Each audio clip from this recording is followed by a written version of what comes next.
e ngā o te tangata tawa Amazonas. He nui a he te Queenie Elizabeth Regina. He Queenie o te tangata Māori o Waikato.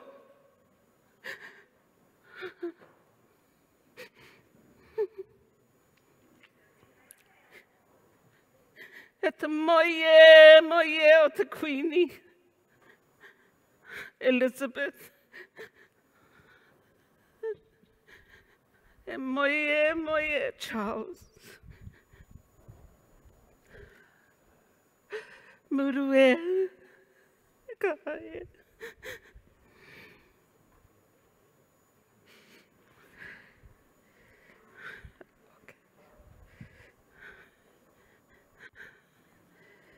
Ka ngoti koe, he koe o te karan, he ka mai anu e. Wairuana e te tangata e tangata wai e tangata ka mai e. Hena wairuanga e. Huia te huia. Climax anga o te whenua tawenana. He atu aroha e. Wai o te tangata e wai anui e. E ka mai e wai e. Whakapana e te whakapanara. Nuia e. E papatu anukuna e te waine. Ka mai e, ka maara. Hahuia no. He o te tangata. He wai e. Wairua wai te wai e. Nuia. He ngā te tangata. Aroha mai e aroha. Ki te ota ahi o te ngā herera. Te ota ahi o te ngā herera. He murua.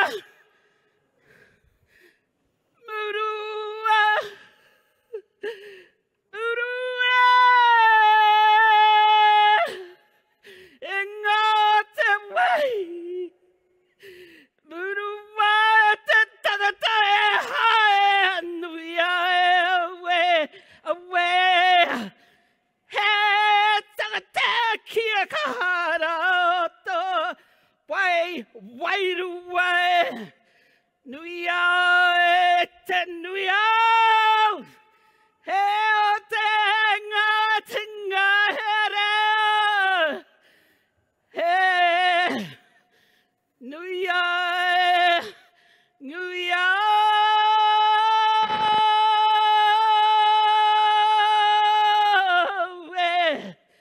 He nuia.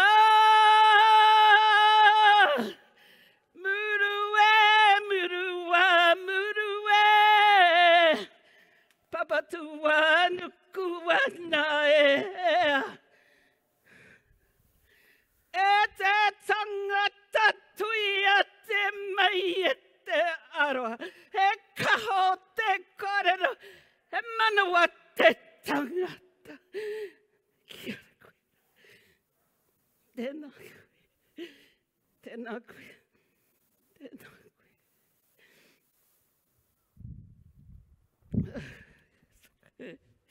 Catch me.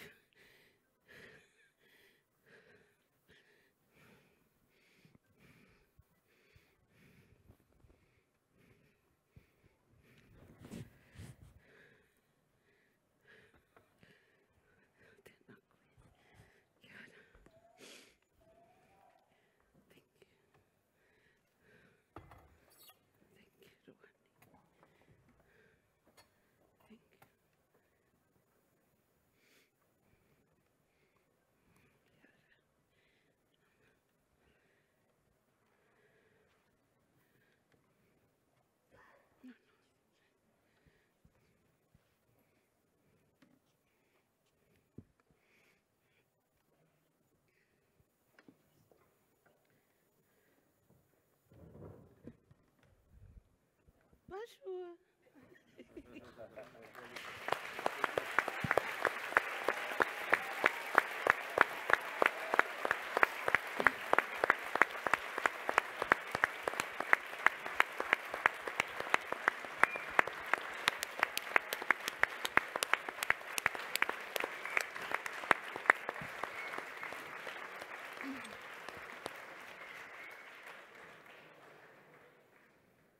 Bonjour à tous. Merci d'être encore là à cette 8e édition de Climax. Climax Odyssée cette année, comme vous avez pu le ressentir lors du passage d'Erena et de Jessica, ce festival va être sous le thème de l'eau, l'eau sous toutes ses formes, dans toutes ses dimensions, dans toutes ses symboliques. Et ce n'était vraiment pas neutre d'avoir l'honneur d'accueillir Erena pour cette cérémonie de l'eau. Erena qui a tant fait pour l'eau, pour la reconnaissance des fleuves, de son fleuve en Nouvelle-Zélande, un fleuve maori qu'elle a défendu contre vents et marées, si je puis m'exprimer ainsi, et depuis le Wanganui, excusez-moi pour la prononciation. Et depuis, on a des communautés, des peuples qui partout autour de la planète suivent son exemple, suivent son initiative. Et elle est en Suède, elle est ici aujourd'hui pour nous soutenir dans cette volonté de faire reconnaître notre fleuve, la Garonne, comme une personne à part entière, ayant des droits.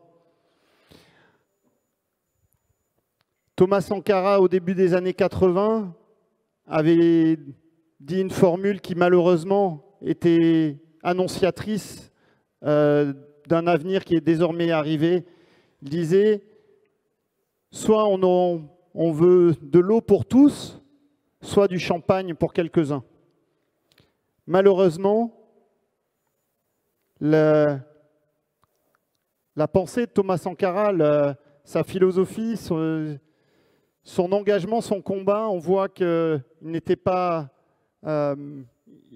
dépourvu de vision.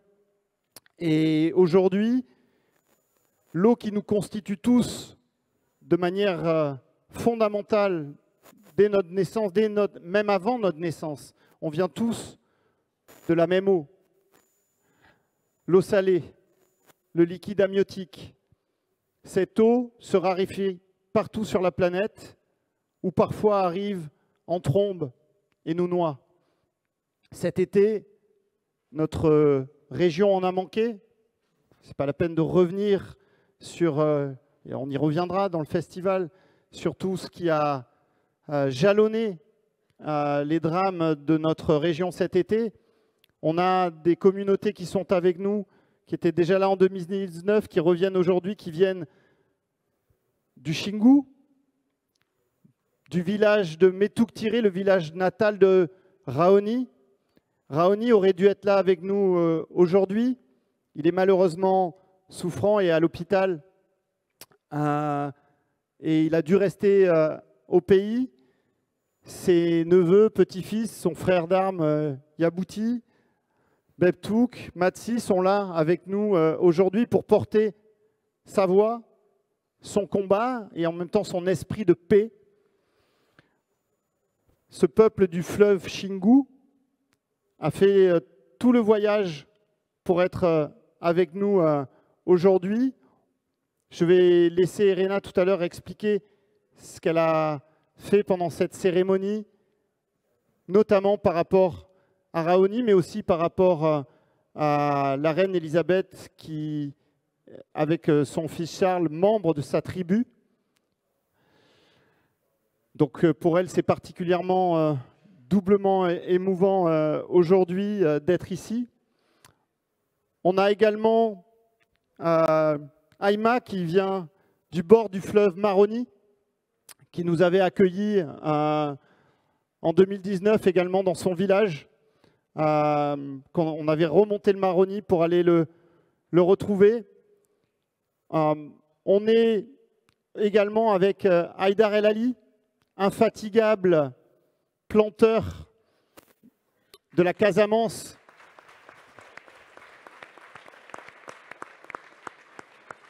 et qui a permis à la Casamance de retrouver sa mangrove sur tous les affluents qui arrivent à la mer. On a également Cyril qui est avec nous, Cyril Dion,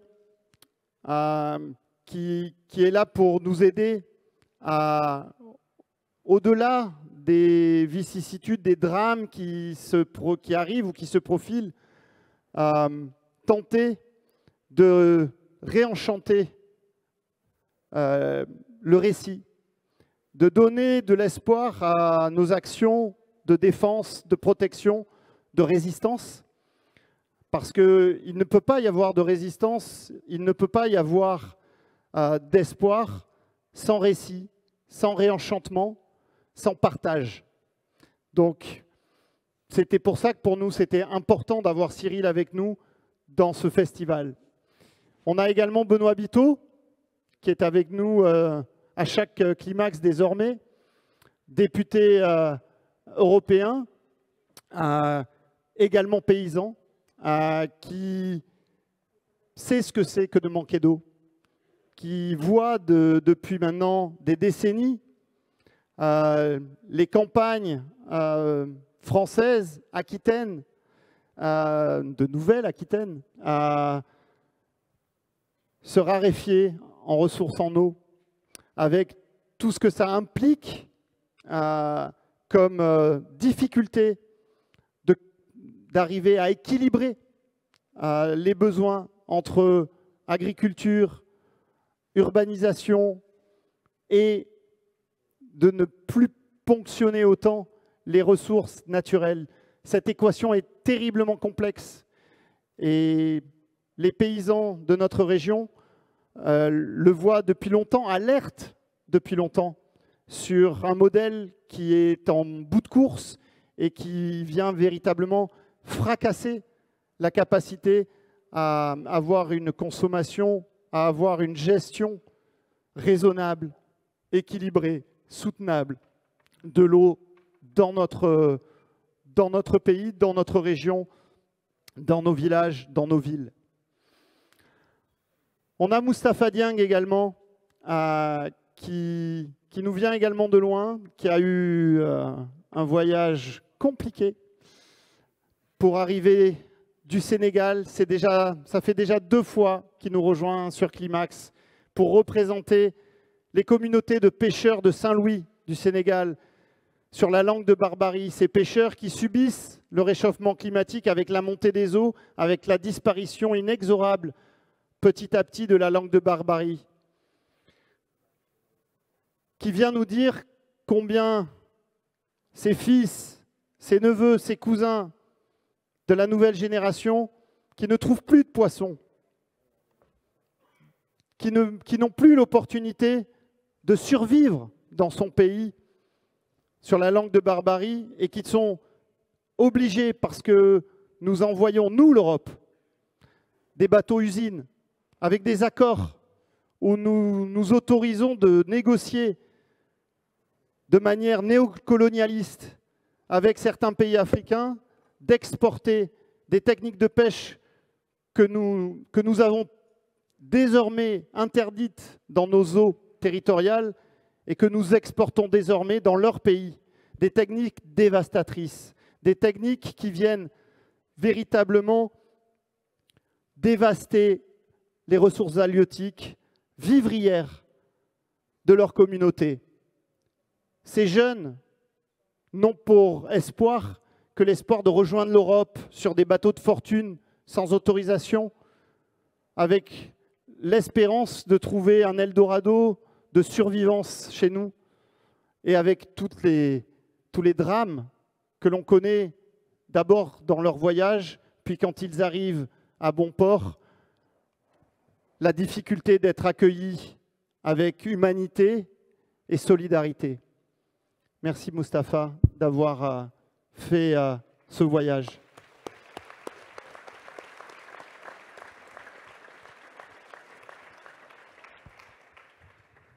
Claudine Bichet est avec nous pour accueillir tous ces invités. Claudine Bichet, première adjointe de la ville de Bordeaux, de Pierre Urmic, pour nous accompagner dans cet accueil. En 2019, Raoni avait été fait citoyen d'honneur de notre ville et j'espère que l'on pourra remettre aussi les clés à nos invités collectivement et peut-être remettre les clés en tant que citoyen d'honneur à notre fleuve Garonne qui est au milieu de la table, mélangé avec les eaux du fleuve Wanganui en Nouvelle-Zélande et du fleuve en Suède. Je n'ai plus le nom de Jessica. Oslo. Je laisserai Jessica le prononcer, elle le fera beaucoup mieux que moi.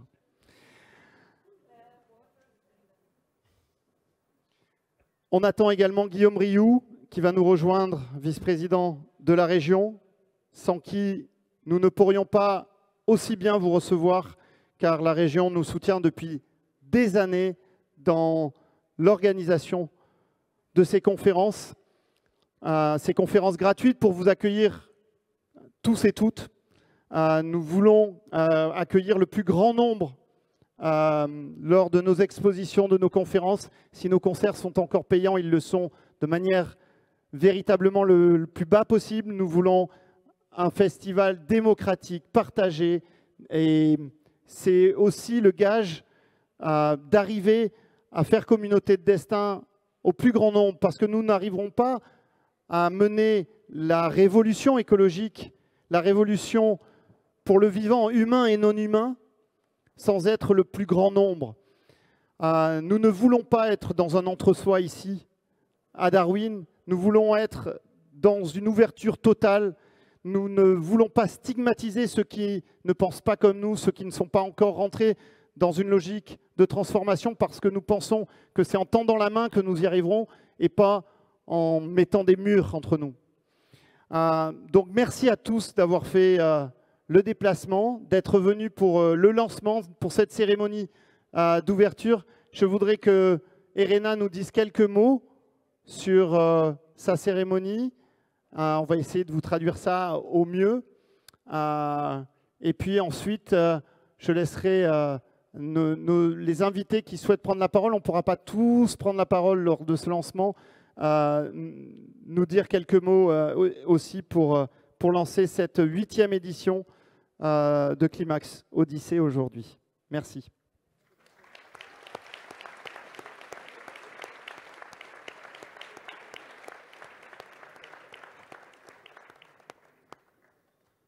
Et bien sûr, je n'ai pas parlé de l'équipe de Climax, de Darwin. Je remercie bien évidemment tous nos partenaires, toute l'équipe de Climax, tous les bénévoles, tous les salariés de Darwin qui mettent énormément d'énergie à organiser ce festival. Un big up pour eux.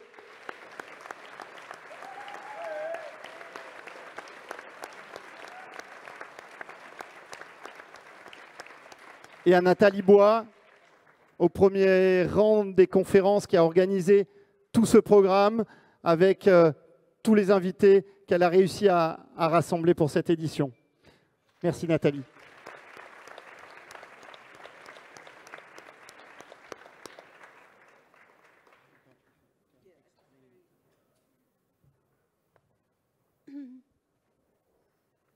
First of all, it was the Karakia, to Rawani, to the Queen Elizabeth,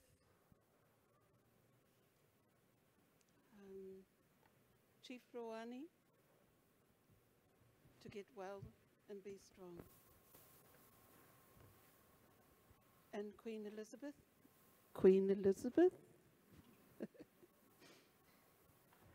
for the pass, for the blessing. She is a member of our tribe, but moreover, Elizabeth is part of our people. This is the tradition of our people.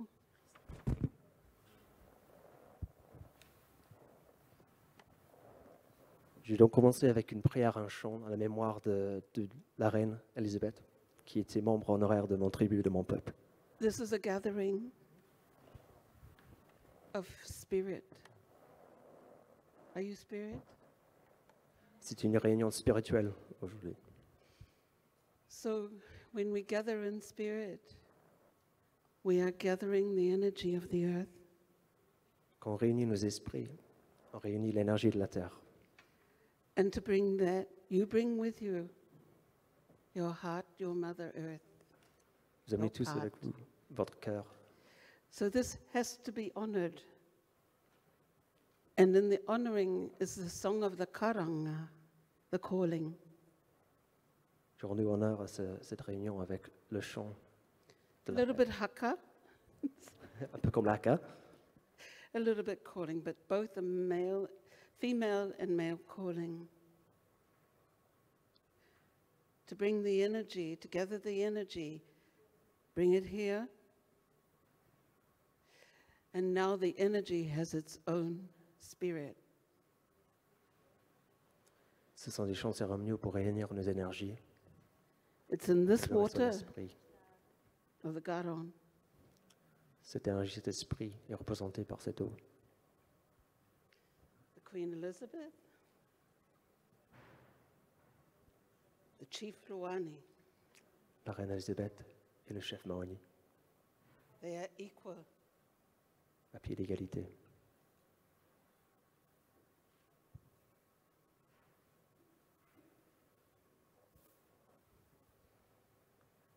But as people,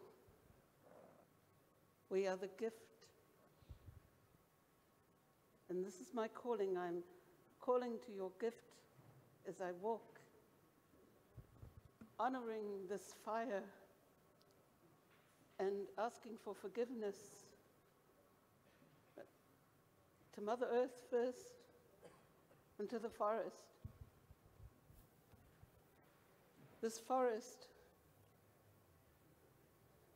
that is a part of you that has been burning. Avec mon chant, je demande pardon aussi à la terre mère, mais aux forêts. Ce forêt qui a brûlé, ce forêt qui fait partie de nous, de vous. And we all do our part to help bring it down, the temperature. Chacun a un rôle à jouer à faire baisser la You température. all do your part to bring it down. Faites votre partie. So,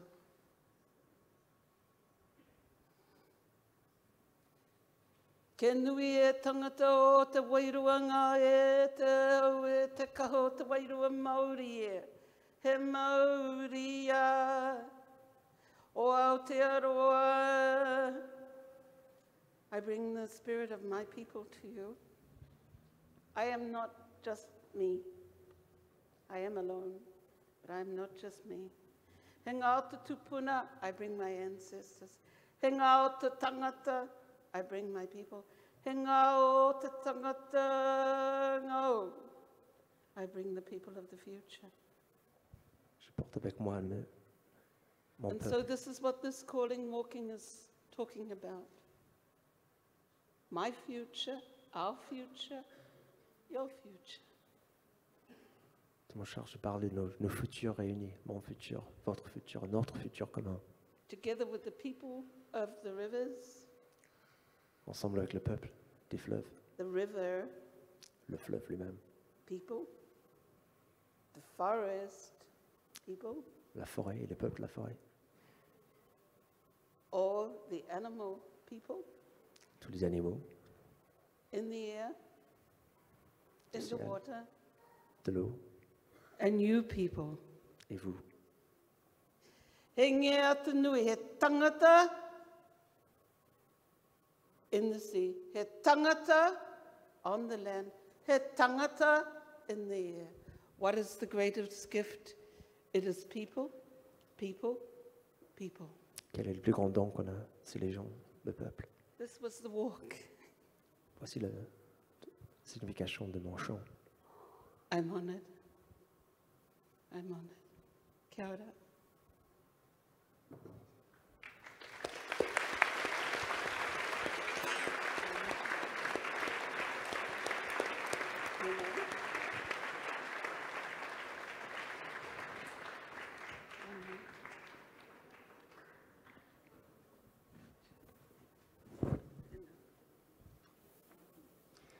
Merci. Oh là, pardon. Merci, Irena. C'est toujours des moments qui sont émouvants. Quand on a l'honneur d'accueillir des représentants des peuples indigènes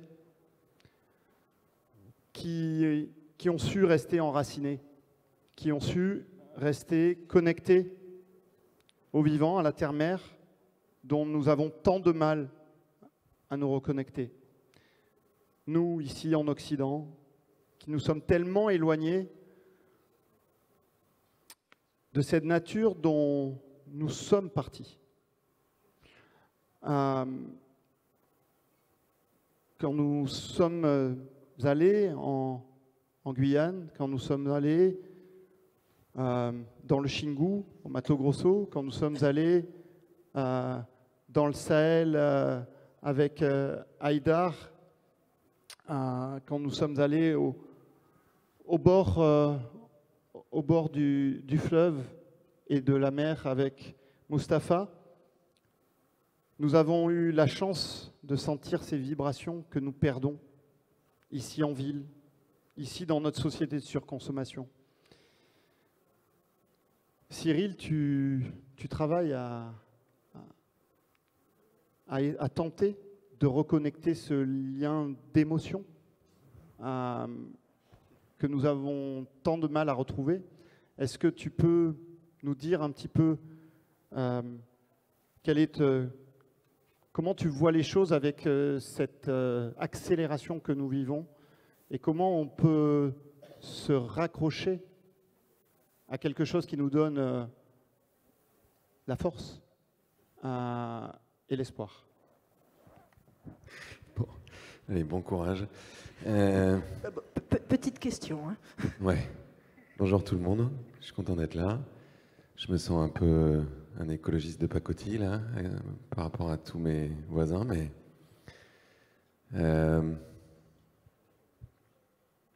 ce qui est très fort en fait dans ce qu'on est en train de vivre là, c'est qu'on se rend compte que nos regards sur le monde et donc les histoires que nous nous racontons sur pourquoi on est là, quel est le sens de notre existence, quel est le sens de nos civilisations, a priori, n'est pas le même forcément partout sur la planète.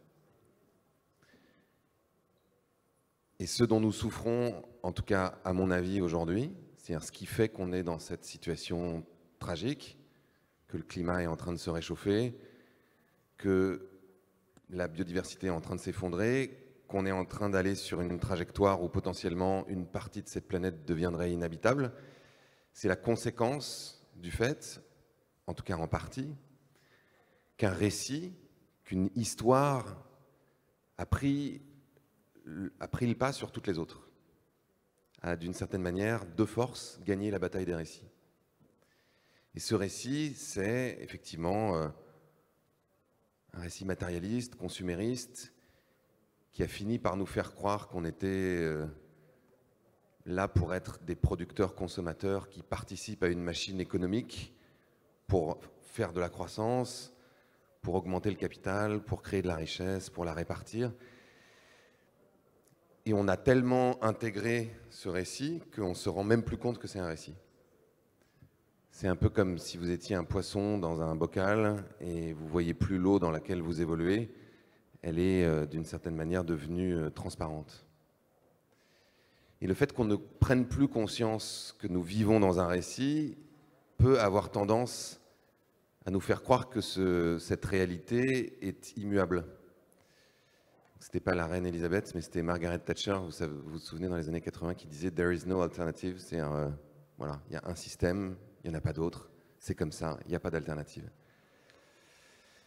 On a besoin de sortir de cette espèce d'injonction pour reprendre la mesure de justement ce que nous faisons les humains. Et nous passons notre temps à construire des récits. C'est-à-dire qu'on est une des seules espèces a priori qui est sur cette planète avec la conscience que nous allons mourir un jour, ce qui est quelque chose d'assez désagréable. Et donc on est en permanence en train d'essayer de construire des trajectoires de sens, c'est-à-dire de comprendre ce qu'on fait là. Et on est en permanence en train d'observer le réel depuis notre petite fenêtre et de le voir de façon partielle, donc de voir des bouts du réel, et d'agréger ces bouts du réel en essayant de leur donner une trajectoire de sens.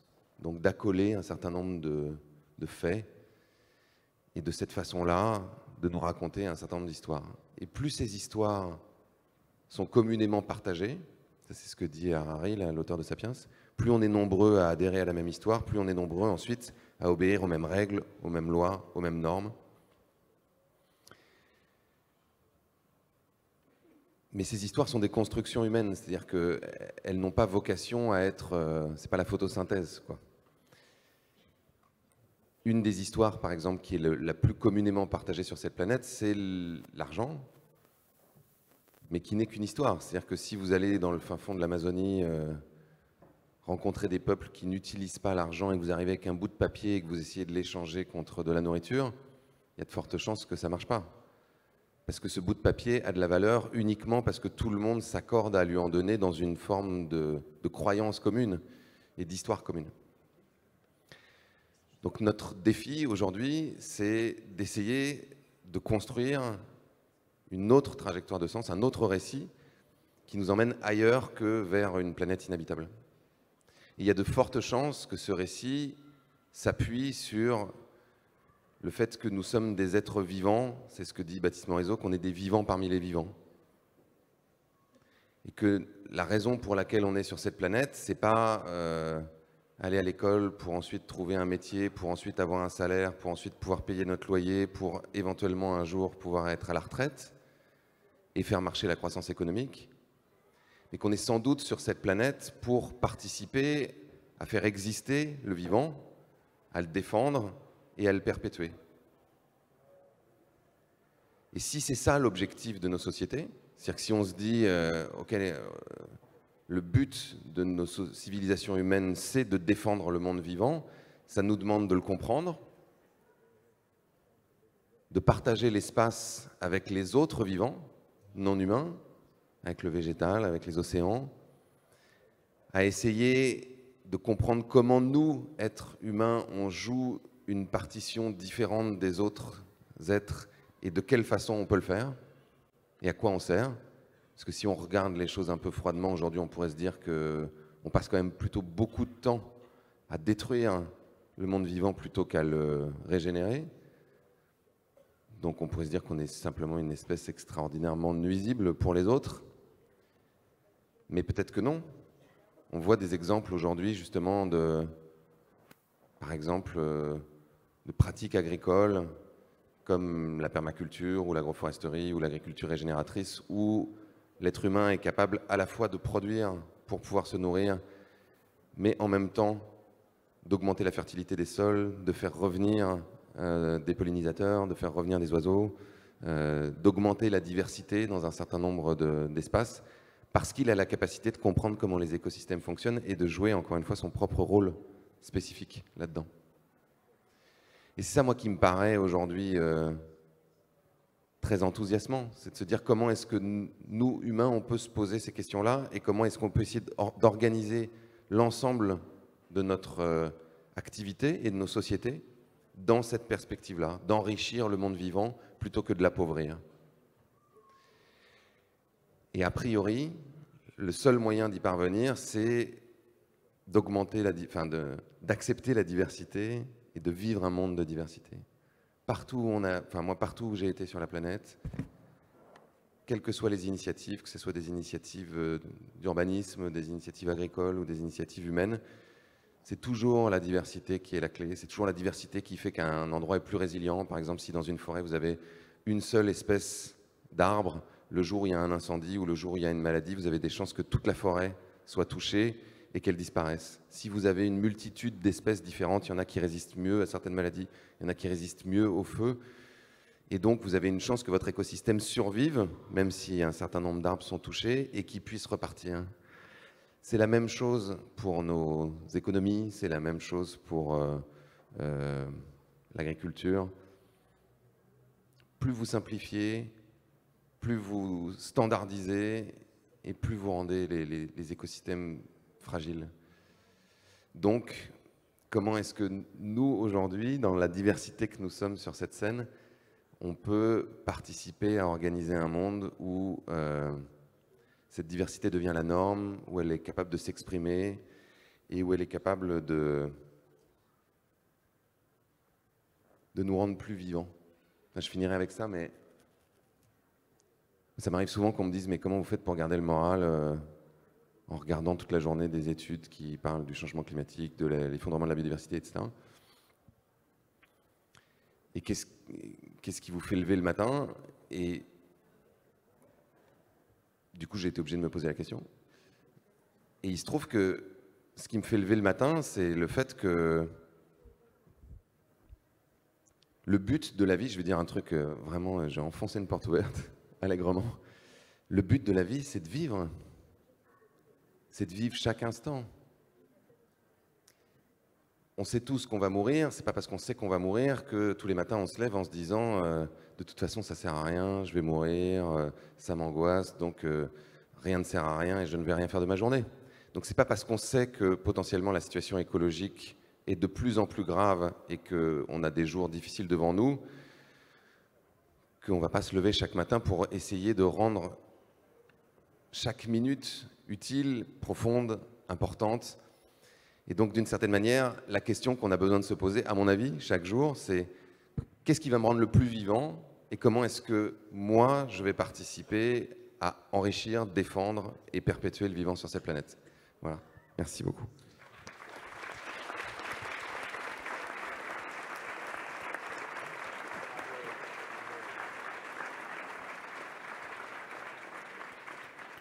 Haïdar, est-ce que tu acceptes de nous dire quelques mots justement sur cette capacité à enthousiasmer autour de toi depuis tant d'années alors que la situation est critique?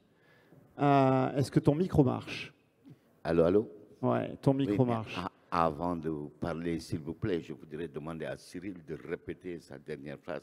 Je crois que ma femme n'a pas entendu. Je répète vraiment? Oui, Oui. sur la vie. Sur la vie. Oui. Elle est où ta femme? Ma chérie, élève-toi.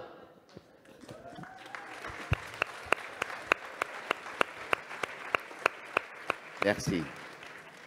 Bon. Non, tu voulais pas que je répète vraiment, en fait, c'était une blague. Si. Mais comme elle ne se lève pas, Ah oui. Alors, je vais pas essayer de le répéter parce que je pense que vous avez déjà entendu, mais voilà. Moi, j'adore me dire que... Je vais te dire même un peu autrement. Est-ce qu'il y a des gens qui ont vu Animal dans la salle? Il y en a quelques-uns. En fait, dans Animal, donc, qui est le dernier film que j'ai fait, à un moment, il y a un économiste qui s'appelle Éloi Laurent, donc qui a priori est économiste, bon, qui dit pas des trucs vraiment hyper olé olé. Et à la fin de l'interview qu'on faisait de lui, donc ces deux ados qui l'interviewent, Bella et Vipulan, Bella lui demande « mais qu'est-ce qu'on fait sur cette planète? Est-ce que vous pensez que notre espèce a un but? Est-ce qu'elle peut servir à quelque chose ?» Et donc lui, tout économiste qu'il est, il est prof à Sciences Po à Stanford, il les regarde, les deux jeunes, et il dit « ah oui, moi j'ai un but. Mon but dans la vie, c'est... la chose qui est la plus importante pour moi dans la vie, c'est d'aimer et d'être aimé. C'est la seule chose qui est importante pour moi. » Et on s'était dit que c'était cool quand même d'avoir un économiste qui disait ça. Et même si ça a l'air un peu niais, enfin je sais pas, on n'ose plus parler d'amour maintenant, mais en fait, qu'est-ce qui est plus important que ça, fondamentalement? Qu'est-ce qui est plus important que vous lever chaque matin et de vous dire, est-ce que dans cette journée, je vais être capable d'aimer des gens très forts et de me sentir aimé par des gens très forts? Qu'est-ce qui est fondamentalement plus important? Enfin, je veux dire, à part aller chez Zara, chez H&M et pouvoir acheter un nouvel iPad. Non, mais c'est vrai. Et ça coûte pas grand-chose. Et en fait, c'est souvent ça qu'on admire beaucoup chez des gens, tu vois, comme toi, ou comme toi, ou comme toi, ou comme toi. C'est qu'en fait, on a la capacité d'être traversé tout d'un coup par quelque chose qui est plus vaste que nous, qu'on peut appeler comme on veut, mais qui nous relie, et qui est fondamentalement la capacité de se sentir aimé, ou d'avoir l'impression qu'on a quelque chose qui est de l'ordre de l'amour qui nous traverse. Et donc, voilà.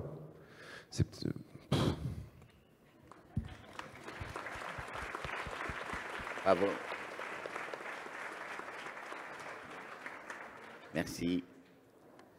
Bon, à un moment, il faut m'arrêter quand je parle de la terre, je parle trop. Moi, je suis né au Sénégal, mais il n'y a pas longtemps. Oui, je suis jeune, j'ai que 70 ans.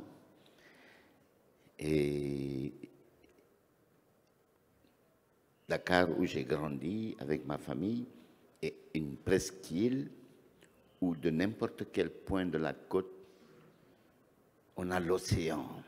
Et c'est quelque chose de tellement grand, de tellement puissant, qu'on éprouve un sentiment d'éternité. On pense que c'est immortel. Hélas, j'ai 12 000 fois plongé dans l'océan Atlantique, centre, donc de Mauritanie, Sénégal à la Guinée.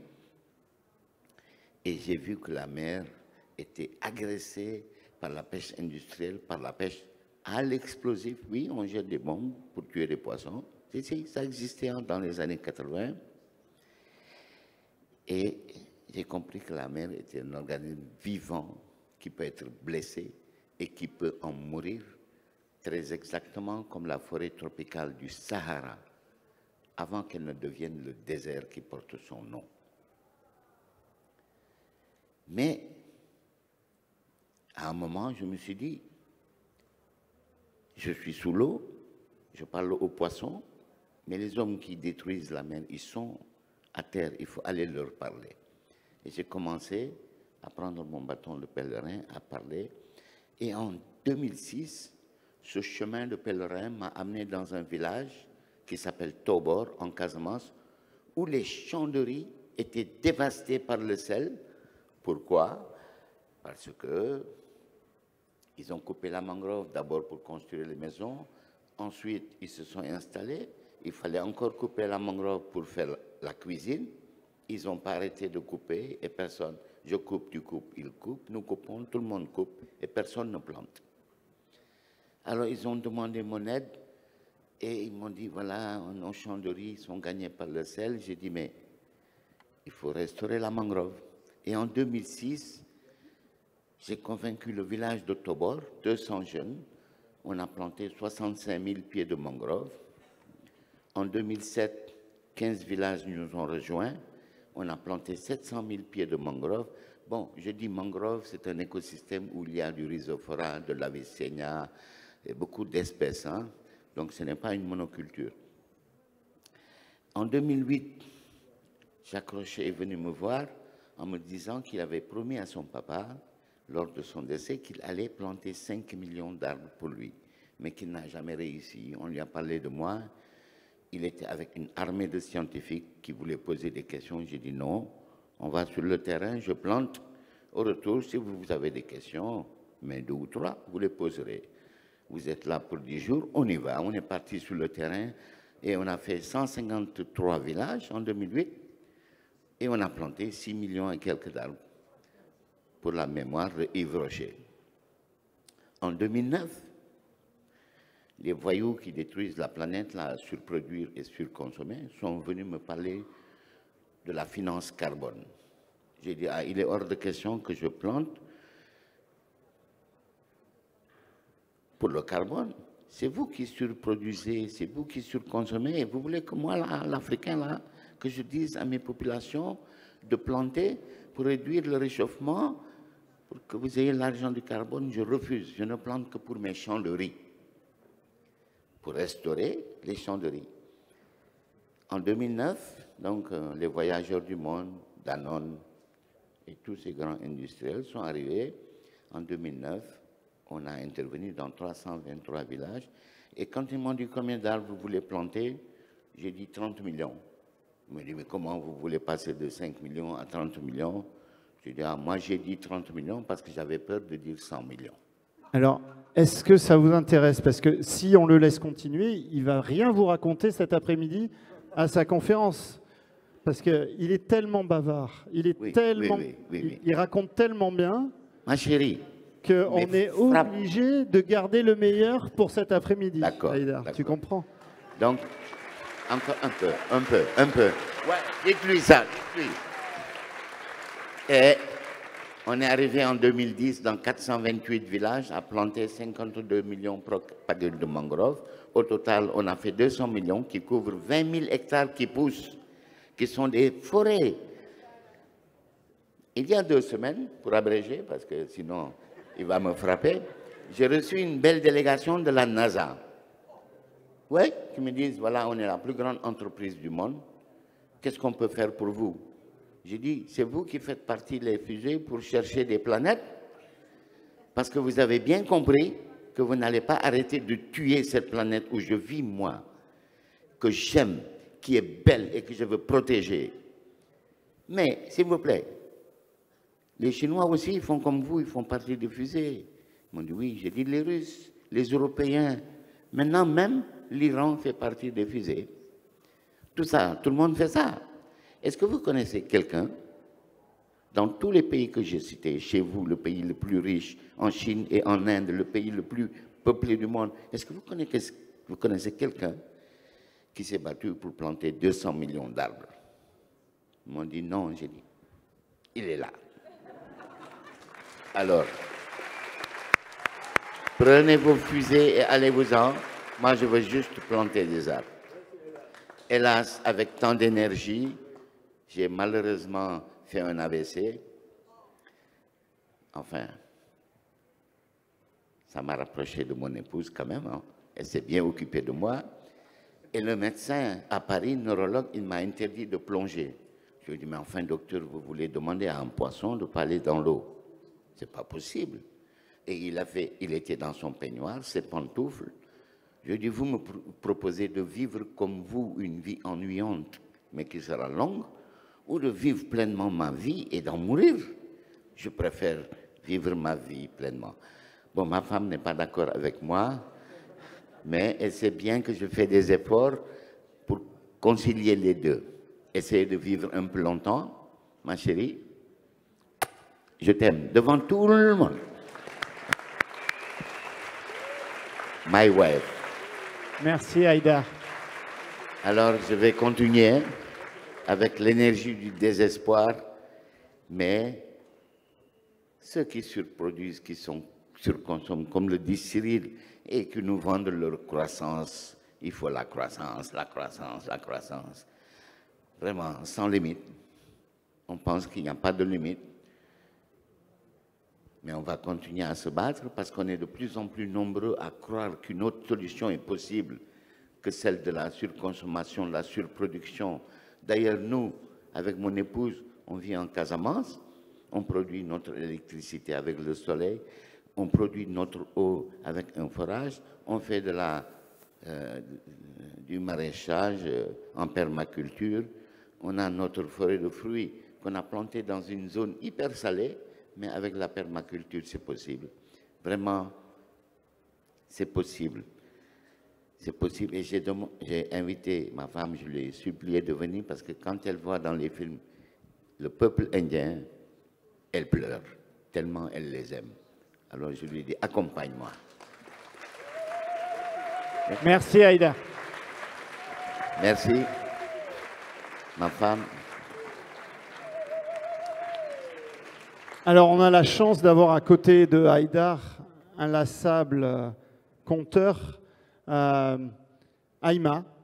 Et c'est pas pour rien qu'ils sont à côté, parce que du coup, vous allez voir, Aïma est beaucoup plus rare en parole.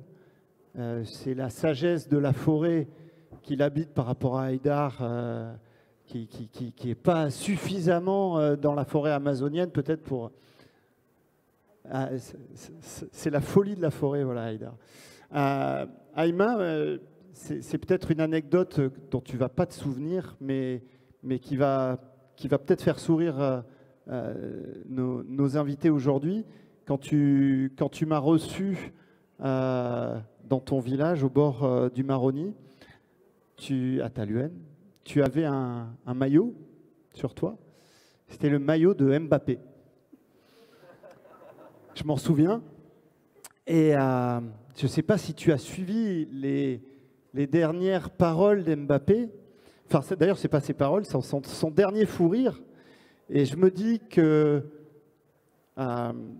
ton approche de vie, à la fois traditionnelle et connectée, enracinée au vivant, ferait un grand bien si tu acceptais d'inviter Mbappé à Taluhen, chez toi.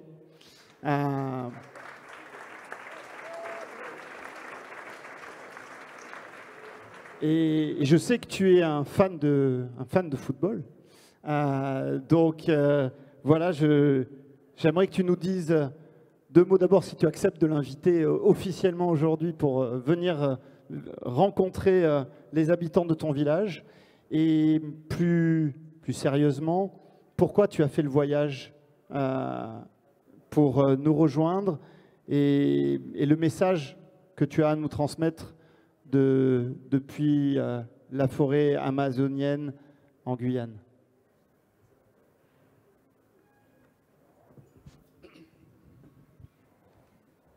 Allô. Donc, bonjour à tous et bonjour à toutes. Donc, je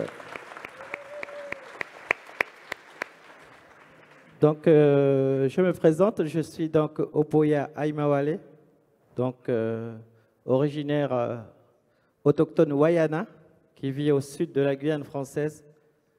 Comme vous savez, la Guyane est un département français, et donc je suis français. Je suis européen en même temps parce que la Guyane, comme nous le savons tous, n'est pas encore indépendant. Et puis, on est encore sous le drapeau français. Voilà. Donc, ce que je veux dire aujourd'hui, malheureusement, la Guyane est beau. Je dirais même, c'est encore totalement couvert par la forêt amazonienne, la forêt primaire. Malheureusement, on a beaucoup insisté sur l'eau tout à l'heure. Je ne sais pas comment s'appellent vos fleuves ici, mais la mienne s'appelle Maroni, qui est malheureusement polluée. Mais je dirais aujourd'hui à 70% polluée par le mercure, par les déchets, donc tout ce qu'on jette dans l'eau.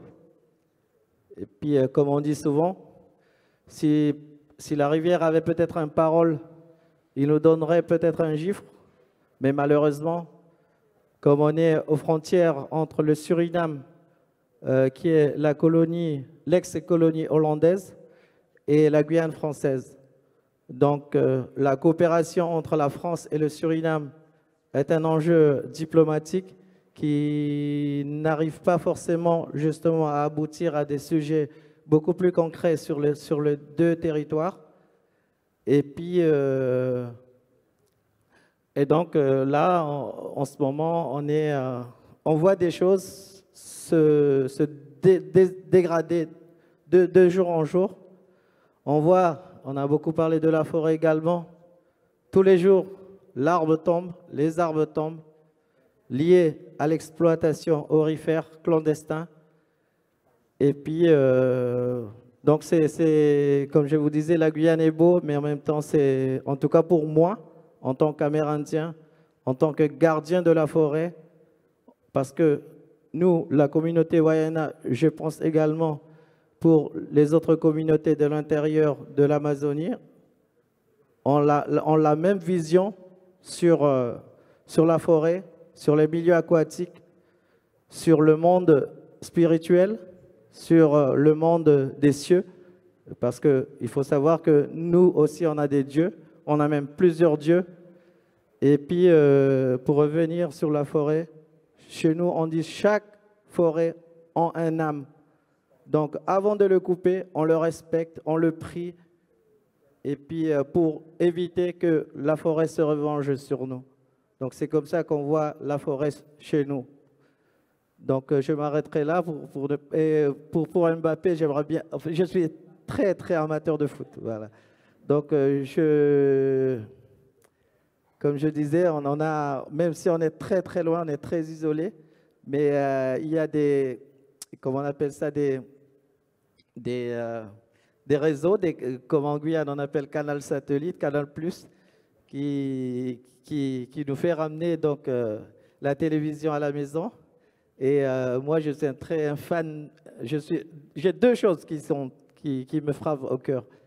c'est les nouvelles donc, de l'Occident, parce que je suis tous les jours les informations nationales, régionales et internationales. Et en même temps, je suis énormément de foot, donc les divisions 1, la Ligue des Champions qui m'inspire énormément, quoi, voilà. Et donc, pour Mbappé, j'aimerais bien qu'il vienne chez nous. Neymar aussi, d'ailleurs, parce que c'est aussi des fans que j'aime bien. C'est des joueurs que j'aime bien. Et puis, il faut savoir qu'avant, j'étais Marseille. Je portais le maillot de Marseille. J'ai changé pour Paris. Je change tout. Du moment qu'il y a un bon joueur, c'est là que je suis, en fait. Voilà. Et puis... Comme quoi on peut concilier football et écologie, respect de l'environnement et de la conscience. Voilà. Donc, voilà. Donc, si jamais, bon, là, on a parlé des gens du football, mais j'aimerais bien dire à toutes et à tous de venir en Guyane parce que c'est un beau pays. C'est quand même, il faut pas un visa, il faut juste un passeport pour venir en Guyane. Et puis, voir la situation qui se dégrade, donc, comme je vous ai dit tout à l'heure, et puis voir par vous-même les problématiques qu'on rencontre en Guyane française. Merci.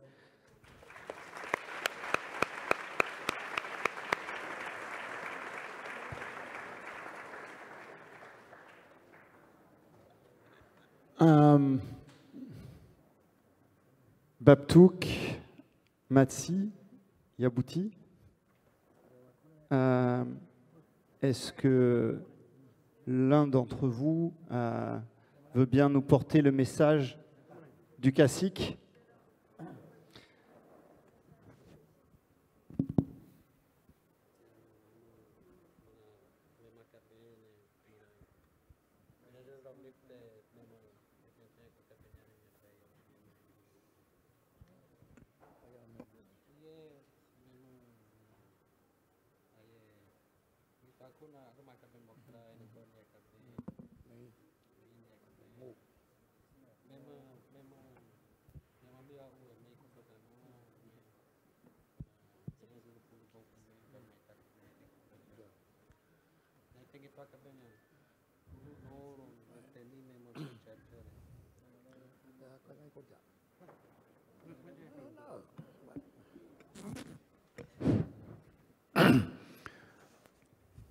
Jago jabu mroi de nhi, jago jabu mroi de nhi de huma kete game hai mo toka ju.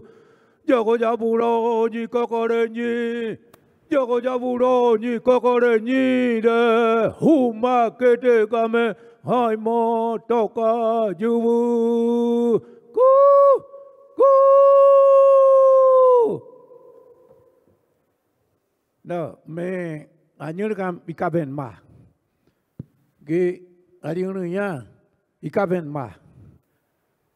Akatinya kan ba new ibam kan ne no ba am jokam ten boy ne ya kan I boy mo klai ne. Ari me am akati mecha ne. Bom dia a todos que estão aqui presentes no plenário. Bonjour à tous les personnes présentes. Bom dia aos que estão aqui comigo. Bonjour à tous qui sont avec moi sur scène. Hoje estou aqui nesse momento para também somar essa luta junto com vocês. Je suis là aussi pour me joindre à votre lutte. E poder também passar informação sobre a saúde do meu tio Raoni. Et je voudrais aussi vous tenir au courant de l'état de santé de mon oncle Raoni. No, wakatinya kan ne ba ye me amo ikaben. Wakatinya kan ba ya kan iboy mo klai. Amane bene ibam uyane mo ba re mali ikamu me pline on ruta man de bo mali pline on kukuraja man me ne kaben mono me ba ne kaben mono ma me ba kunija kume anen abeno banyo bikwat à ben code cả ngon nhưng mấy bên ngô kề dối cả mấy nhau cũng là giờ mấy nhau mấy nhị nghề mấy ba mấy nơ nhau cũng là giờ mấy ye mali là O meu tio Raoni, ele já vem lutando pela preservação da natureza, preservação da cultura indígena. Mon oncle Raoni, il lutte depuis longtemps sur la préservation de la nature, des forêts, de l'eau. E eu, como todos os outros que estão na causa, nessa luta junto com ele, eu e o meu primo e mais outros meus primos que já estão do lado dele, herdando a luta dele. Moi, ma famille, mes cousins, nous sommes tous autour de lui et de sa philosophie. E ele vem alertando o mundo sobre o impacto sobre o meio ambiente e sobre o rio, sobre o planeta, que pode haver um problema para a vida dos seres vivos dessa terra. Depuis des années qu'il parle des problèmes qui surviennent avec les êtres vivants, les rivières, les forêts. E estou aqui também compartilhar a minha luta e o meu pensamento sobre essa causa de luta tão importante junto com vocês. Et je partage ma lutte, cette lutte très importante avec vous. Katiaka jaga me ikor ka ngo, me bengo kre, Brasil ka me ikor ka ngo. Katiaka jaga me bakuni, mana kuben punu yang kuda kene, ge yam jage point kuben on wajar, governo wajar go, me bengo kre kor ka ngon, me nyo bone ka bene. Go me bengo kre joy ne ka bene o ne me kuni ba me yakam amikam mari dai ne mo yo me kam ke me okute me mo wi ane ok. E eu peço a todos que juntem-se a nós e nos apoiem em nossa causa indígena. Je voudrais vous demander votre soutien à tous, que vous puissiez nous soutenir, nous, les peuples autochtones. E que nós do Brasil, povo indígena do Brasil, estamos passando por uma situação muito difícil. Nous, les peuples indigènes du Brésil, notre situation est très, très difficile. Em relação ao governo atual, que tenha sido muito ameaçador, violentando nós indígenas. Concernant ce gouvernement actuel qui est très menaçant envers nous, les peuples indigènes. E eu quero pedir a todos vocês que estão aqui, para que podemos gritar para o mundo, para que esse governo atual possa sair do governo e que venha outro presidente que pode nos apoiar, nos ajudar, nos defender dentro do nosso território. On a besoin de vous pour nous aider, que ce gouvernement soit remplacé par un gouvernement que nous apporte son soutien. Nous en avons besoin. Para que dentro da natureza tenhamos ainda a nossa cultura viva, que nem nossos pais passaram. Nossa cultura, nossa tradição, nossas festas, cerimônias. Et nous souhaitons maintenir notre culture vivante, nos fêtes, nos cultures, nos cérémonies, notre culture en soi. Porque a nossa cultura, ela depende muito da natureza. Notre culture dépend aussi beaucoup, est en lien avec la nature, en symbiose avec la nature. Da floresta, do rio e da terra. Avec les éléments, avec la forêt, la rivière et la terre. Por isso, eu venho pedir a todos que apoiem nossa causa. Je vous demande votre soutien dans cette cause qui est la nôtre. Tane ba ye ale me ama anenya. Ale ikaben hoi no re me ama mana alingro me. Ale koi no me ba ya mute me ane ale ikaben hoi no re. Para finalizar,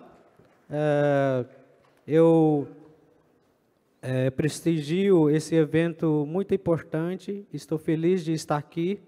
Pour terminer, je suis très heureux d'être parmi vous. Je suis très heureux.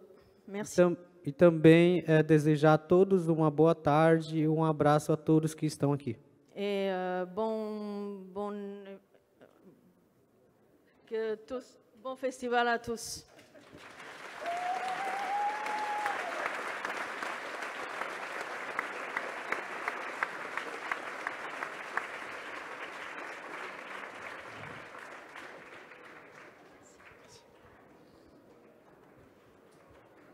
Moustapha, est-ce que tu veux bien nous dire un mot assez bref, parce que tu vas aussi t'exprimer après. Je suis désolé, je vais devoir contraindre les derniers à parler parce qu'on est très en retard et il faut qu'on puisse tenir les conférences de cet après-midi avant que nos amis des institutions politiques, des institutions locales, nous disent pourquoi ils sont à nos côtés. Peut-être que tu as aussi un message à leur faire passer. Merci. Je vous apporte le salut de la communauté des pêcheurs de la langue de Barbarie au niveau de Saint-Louis, du Sénégal. Mais je voudrais d'abord montrer toute ma solidarité à Philippe et à tous les siens. J'ai eu malheureusement l'occasion de suivre de très près tous les moments quand la forêt, au niveau de la dune, brûlait. C'était des moments durs, pénibles, de voir en direct, retransmis par Philippe, regarder cette forêt brûler. Ça nous a fait très très mal. Et c'est une occasion de montrer vraiment notre solidarité, souhaiter que rapidement que des efforts soient entrepris pour reverdir cette belle forêt de la dune du Pilat. Je serai bref, parce que nous aurons l'occasion d'entrer dans les détails, mais me réjouir des chants qu'on a entendus tout de suite à l'ouverture, ces chants qui m'ont replongé dans notre tradition au niveau du Sénégal. Parce que nous avons nous aussi ce qu'on appelle le Baounan. Le Baounan, c'est des hommages que nous faisons à l'eau quand la pluie ne vient pas. Alors c'est les femmes qui se déguisent, qui descendent dans la rue, qui chantent et qui dansent en l'honneur de l'eau. Et chaque fois, ça réussit. Pour dire combien l'eau est divine. Parce que l'eau, c'est l'esprit. L'eau, c'est l'esprit. Dans notre tradition de pêcheurs, j'aime souvent dire que la pêche n'est pas seulement un métier, ce n'est pas seulement de l'économie. La pêche, c'est plus que ça. Pour nous, la pêche, elle est économique, elle est sportive, mais elle est culturelle, elle est cultuelle. Nous allons en mer pour pêcher, mais nous marquons beaucoup de respect et de considération pour l'eau que nous respectons et que nous bénissons. Donc, me retrouver en face d'une autre communauté qui, malgré la distance, me replonge dans mes traditions de communauté de pêcheurs me fait énormément plaisir. nous aurons l'occasion, au cours de ce festival, de parler de l'eau.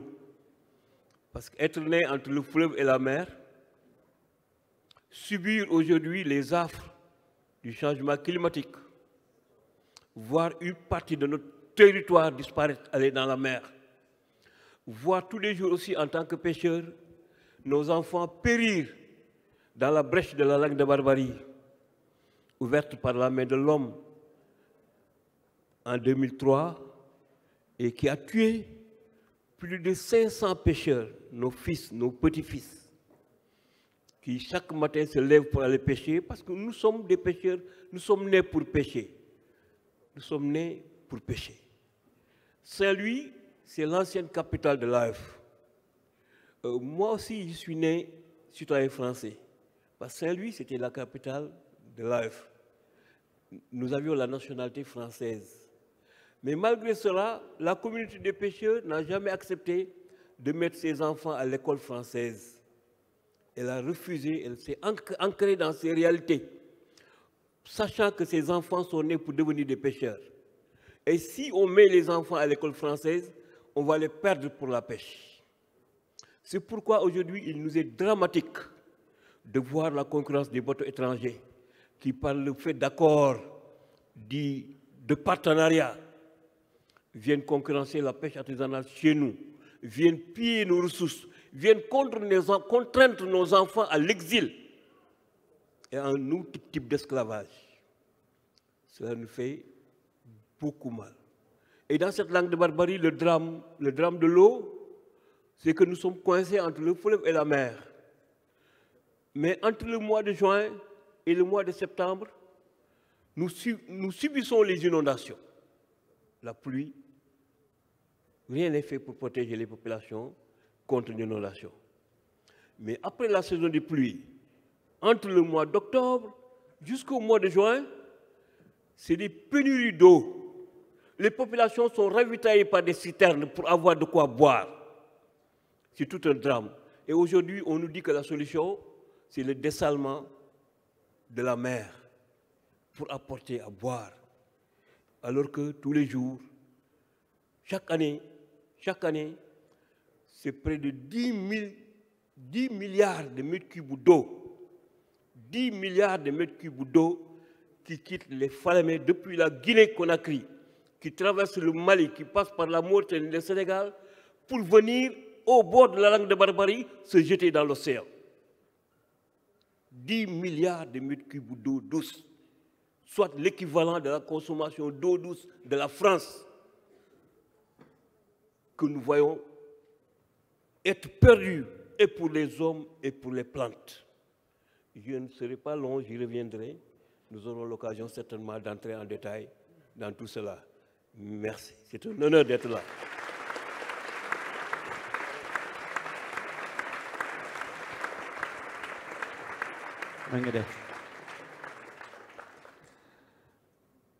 Claudine, est-ce que tu veux bien nous dire un mot? Je sais que tu es pressée aussi par le temps, tu as des obligations qui t'attendent. Merci d'abord pour le soutien de la ville à Climax cette année, de la métropole aussi que tu représentes, je crois, aussi ce matin. Merci beaucoup. Bonjour à toutes et à tous.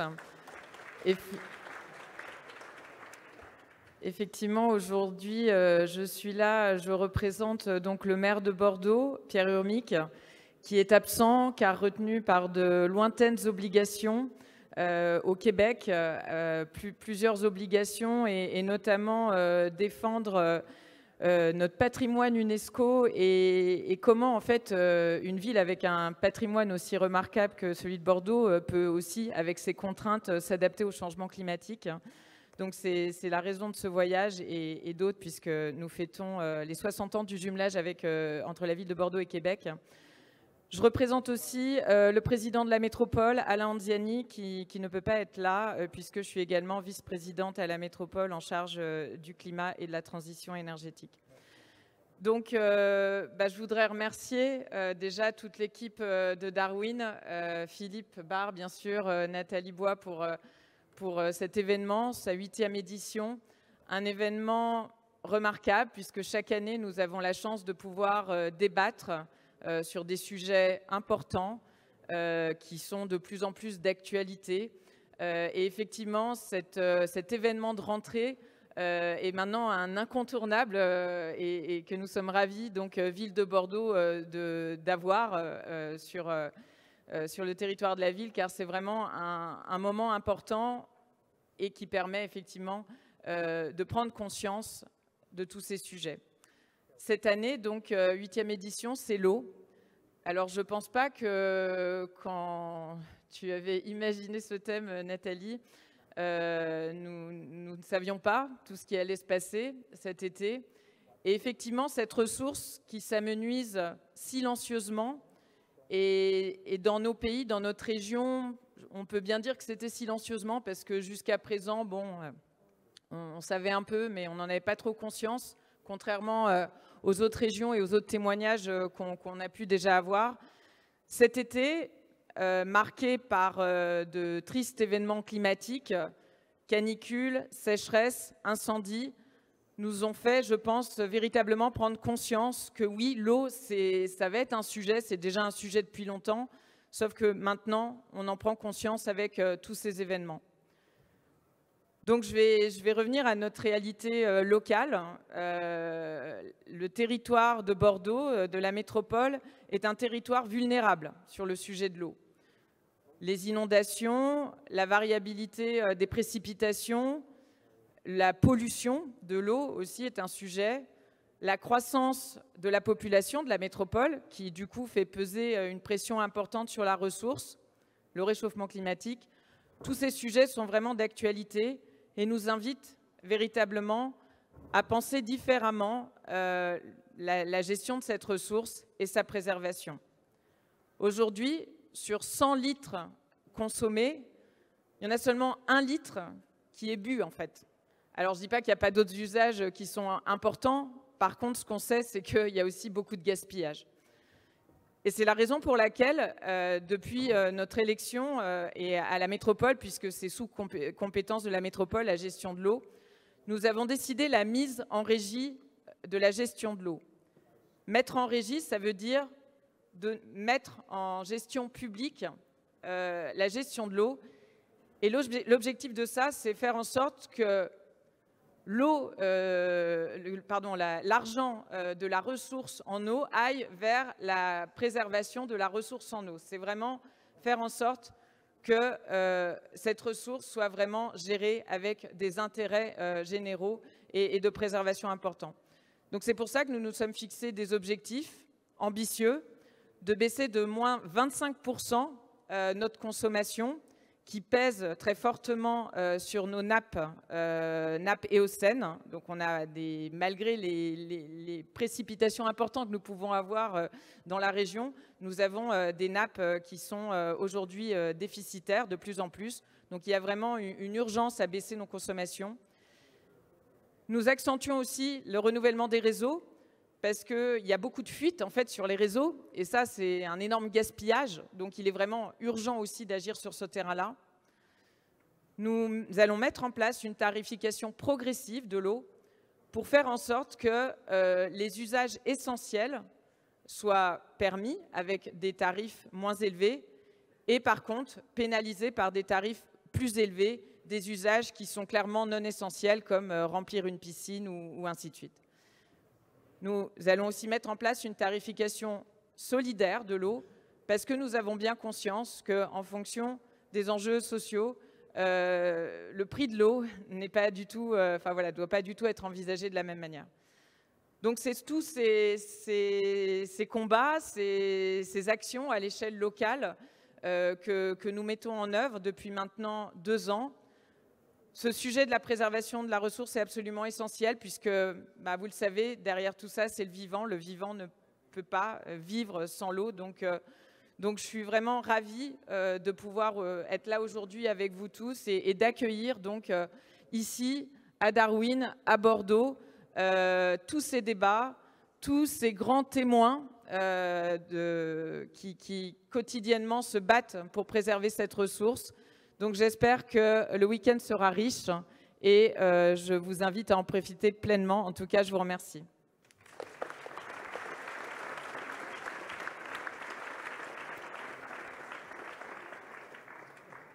Merci Claudine. Guillaume Rioux, vice-président de la région, mais également agriculteur de Nouvelle-Aquitaine. Guillaume, tu nous fais l'amitié d'être présent et de représenter la région qui nous soutient depuis de nombreuses années maintenant, qui a à cœur aussi de travailler sur la résolution d'une équation a priori impossible sur le partage de la ressource. Est-ce que tu veux bien nous en dire un mot? Merci Philippe, merci de m'inviter à nouveau pour cette deuxième année. Cette question de l'eau, nous pourrions l'aborder ensemble par plusieurs prismes. L'eau dans ses dimensions atmosphériques, le grand cycle de l'eau, vous savez, l'évaporation, les précipitations, les neiges, les fontes, les ruissellements, les ruisseaux, les rivières, les fleuves, puis à nouveau le retour à l'évaporation océanique, les questions de petits cycles de l'eau, l'eau potable, puis son épuration. Nous pourrions aborder les questions de l'eau dans des dimensions économiques, nous pourrions les aborder dans des dimensions philosophiques, poétiques. Moi, je vous propose à cet instant de l'aborder, comme a commencé à le faire ma collègue Claudine, par des dimensions l'eau politique. L'eau politique parce que c'est une question politique, c'est une question d'action publique.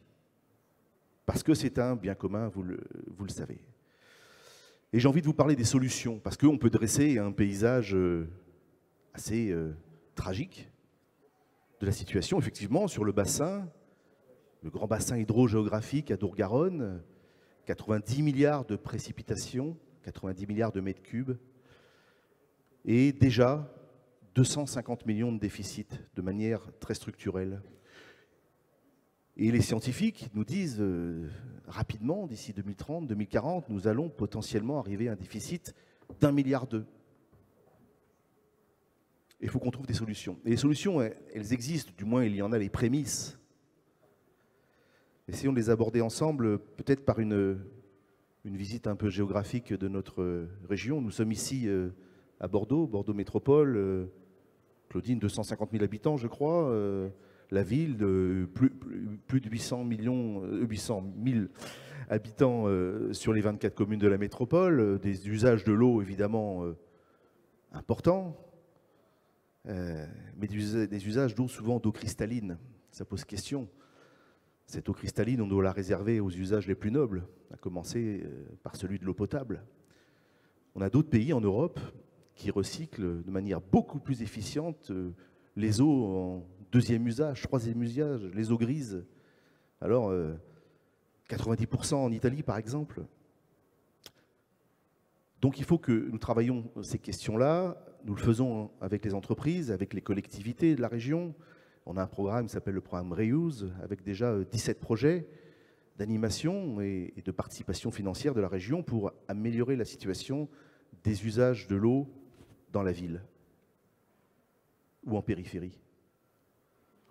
Et puis, on peut aller dans le Limousin. Donc là, il y a des solutions, je vous disais, concernant la métropole, Bordeaux par exemple, des solutions qui sont d'ordre technologique, technique, de filtration.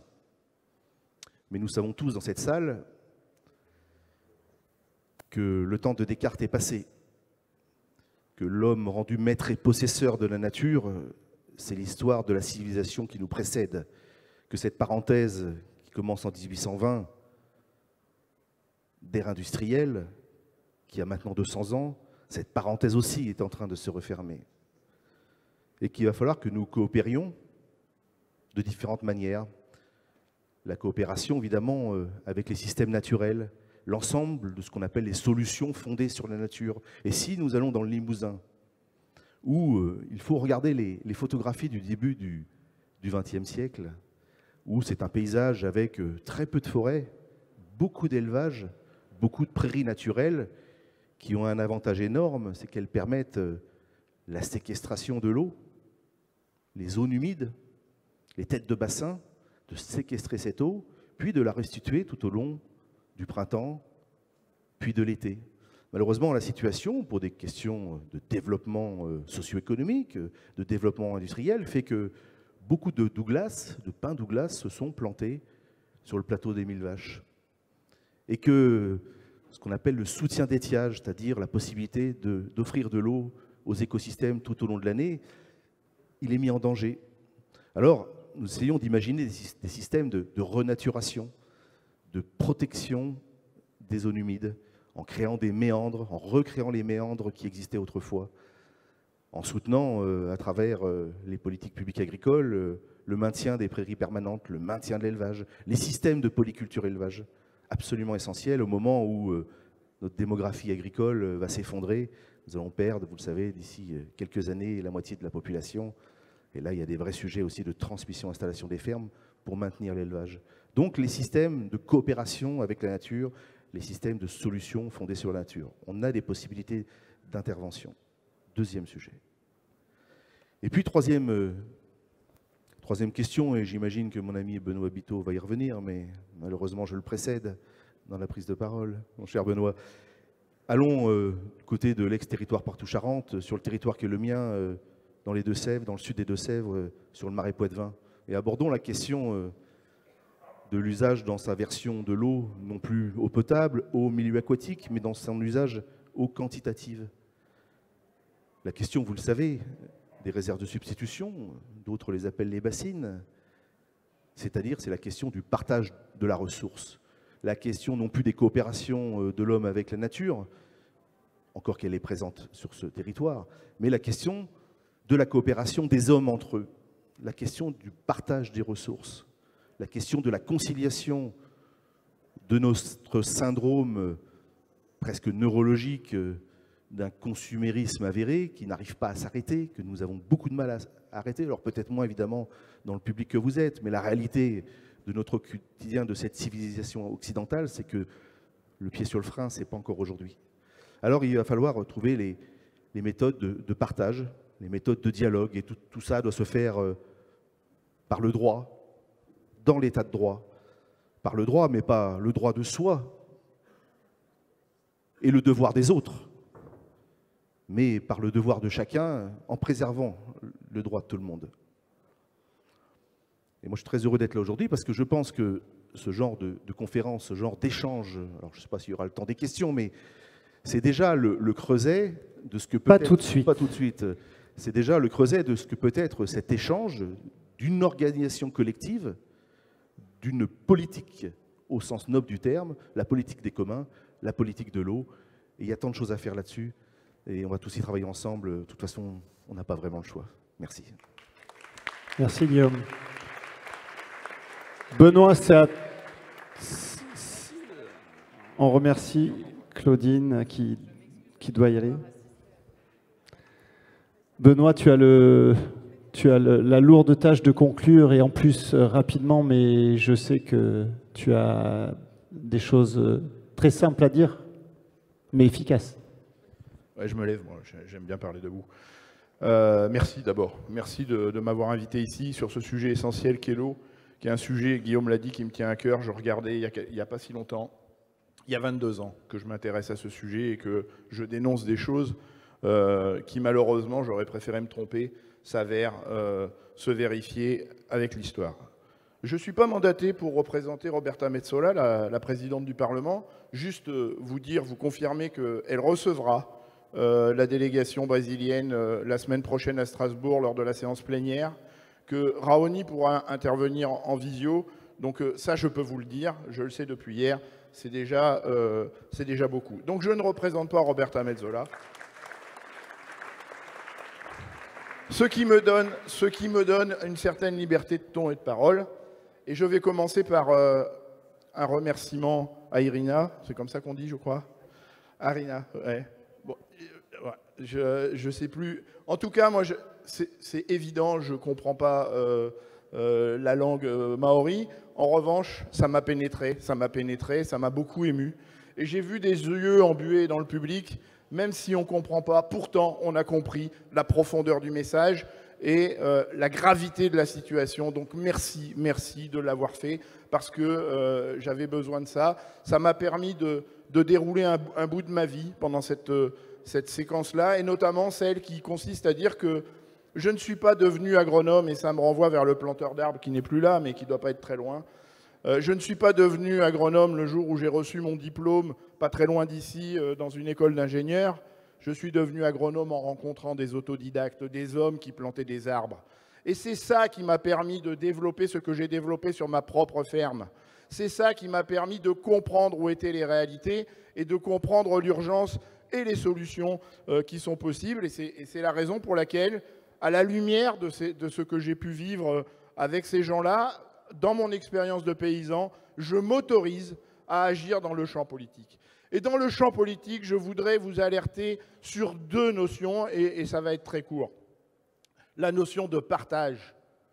Nous devons partager cette ressource. C'est un commun, tu l'as dit Guillaume, c'est un commun, et un commun exige que nous sachions le partager. Or, aujourd'hui, nous sommes malheureusement dans le désert des partages, et l'agriculture n'est pas neutre dans ce désert de partage. Elle capte 80% même de l'eau potable en été, ici sur ce territoire, pour irriguer des productions qui sont très contestables, comme le maïs par exemple, qui sert à nourrir des animaux renfermés dans des bâtiments et qui sont censés être des herbivores et qui ne voient plus un brin d'herbe. Eh bien, est-ce qu'on peut continuer dans ce désert des partages à irriguer une production qui nous éloigne des fondamentaux? Je pourrais prendre d'autres exemples, mais j'aime bien parler des fondamentaux. Et donc, nous devons réinventer le partage de l'eau, et la loi est là, pour nous y aider, si tant est que nous la respections. La deuxième notion, et je conclus là-dessus, c'est sur le respect. Et ça renvoie effectivement à ce que j'ai ressenti quand il y a eu cette prière en introduction. Nous devons la respecter. Et nous devons la respecter parce que nous n'avons plus le choix. Et la respecter, ça veut dire recréer des haies, recréer les méandres des cours d'eau, recréer les zones d'épandage de crues, recréer les zones humides qui ont été détruites par précisément ceux qui la confisquent aujourd'hui. Je ne veux pas faire d'ironie désagréable, nous avons affaire à des pompiers pyromanes. C'est-à-dire que ceux qui ont dévasté les méandres des cours d'eau, les zones humides pour les retourner, pour faire du maïs, sont ceux qui consomment la ressource en eau. Je vous donne juste un chiffre. Je vous ai dit 80% captés par le monde agricole en plein été, mais seulement, écoutez bien, seulement par 7% des agriculteurs. Quand j'entends des élus, des ministres de l'agriculture nous dire qu'il n'y a pas d'agriculture sans irrigation, quelle insulte, quelle injure pour les 92 ou 93% d'agriculteurs qui ne sont pas irrigants, parce que ceux-là produisent des denrées agricoles, ceux-là produisent de la nourriture, et pourtant ils n'ont pas accès à l'eau. Et c'est chez ceux-là qu'on trouve la créativité, l'imagination nécessaire pour réinventer l'agriculture qui saura être au rendez-vous de l'histoire au XXIe siècle, et dont nous devons apprendre à respecter cette ressource. Et donc, pour ne pas rester dans ce désert des partages,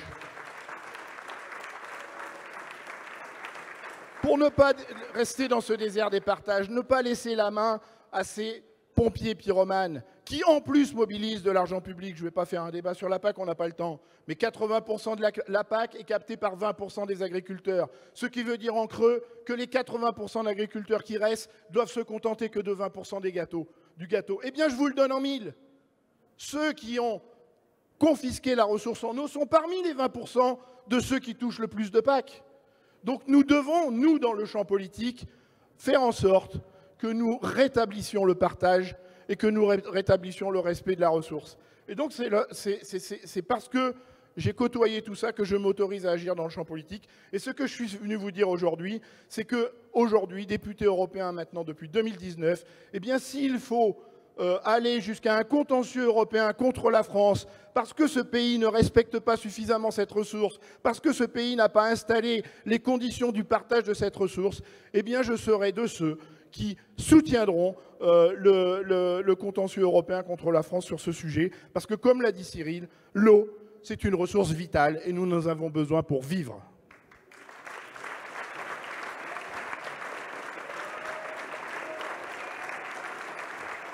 Merci Benoît. Merci à tous. Je souhaite accueillir et souhaiter la bienvenue à Tom Goldtooth qui est arrivé pendant cette conférence. Merci Tom de nous avoir rejoints. Nous n'avons plus le temps d'aller plus loin dans cette conférence car nous sommes déjà très en retard pour les balances de musique pour le concert de ce soir qui vont commencer. Et je vais me faire trancher si je ne laisse pas la musique démarrer. On essaye d'équilibrer aussi et de partager le temps et on reprend à 13h30. Merci à vous.